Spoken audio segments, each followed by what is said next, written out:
Whew, boy.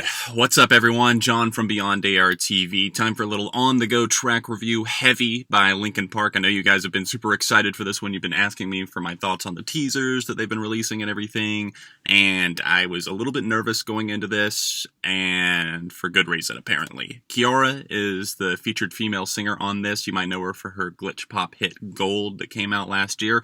It ranked at number 6 or 7 on my worst songs of the year list, so if that's saying anything right there, you know I was not anticipating this song to be good. And yeah, I guess we could call them Poppin' Park at this point, because this is a pop song. It's a straight up pop song. It really doesn't try to disguise that at all. Its lyrics are very dumbed down. Not that Linkin Park are always super inspirational, but at least there's normally effort there in that department. It sounds here like an angsty teenager just trying to figure out his problems in a notebook in his bedroom somewhere, like hiding it from his parents. He doesn't want anyone to see like what he's writing away. Holding on, why does everything have to be so heavy? I know I'm not the center of the universe and all of this other stuff. Some of the lines in here don't even make sense. The lyrics are very simple. It starts off with kind of a almost flume leading, like EDM-ish type thing, like maybe like a little bit of a trap flavor. Some rolling hi-hats work their way in, some 808s. The drum machines are definitely going here. And later in the song, I will say that it does get a little bit better in that department. The drums actually kick in. There's a nice flair to them there. There's a little bit of guitar like buzzing in the background, a few kind of cool things on the keyboard, and once they finally team up, Chester Bennington and Kiiara on the vocals for like the bridge, that actually sounds a little bit more powerful. I can get behind that a little bit more, especially as the drums are like going in the background, and that final chorus where they are kind of teamed up on the vocals and she's a little bit more in the background. I can get behind that. But the problem that I have is the fact that the vocals are so prominent from Kiiara all throughout. I know it's a feature, but she gets an entire verse, a chorus, and backing vocals throughout the entire rest of the song. All Chester gets by himself is the first little verse where there's really just a minimal beat going in the background. It doesn't even really kick in until we get to Kiiara, and then the keyboard starts to progress there, and maybe the instrumentation gets a little bit more interesting, but it's still very, very basic and limited, especially for Linkin Park. I mean, you're looking at like a 6-piece band here coming together and churning out something that feels like it could have been done in GarageBand by one guy or one producer, and that is really sad to me, especially as a huge fan of Linkin Park. You guys are probably thinking, you're just hating.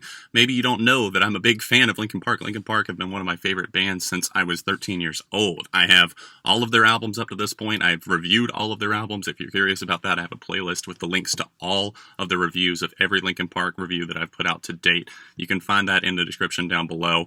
I'm disappointed as kind of a lifelong fan, I would say. It just feels like them doing a little bit of trend hopping. I'm not going to say it's complete pandering, but at the same time, I'm just not exactly sure of their angle on this. Like, where do you want to go? Do you want to go backwards with this next album? Because that's exactly what it feels like.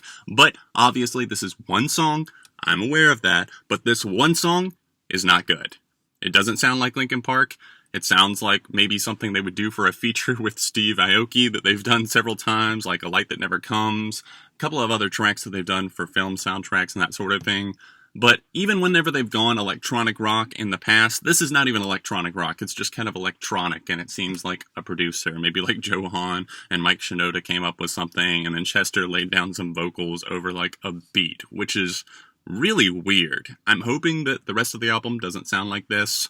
I don't exactly know what to expect at this point. Mike Shinoda was on K-Rock kind of talking about it and just talking about how polarizing this single might be. And I get that A Thousand Suns was polarizing back in the day, but not in this way. At least I could defend the lyrical content there.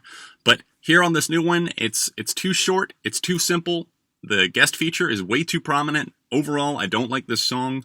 I gave it about 6 plays before I did a little review of it here for you guys. I'm just really not digging it. So overall, I'm going to have to say 2 out of 5. What do you guys think, though? Let me know in the comment section down below. You can click here on screen if you want to see that discography reviews for Linkin Park, all of the reviews I've done in the past, or a recent video that I did here on Beyond ARTV. Other than that, I got nothing else for you guys today. You can check out the link in the description to hear the song.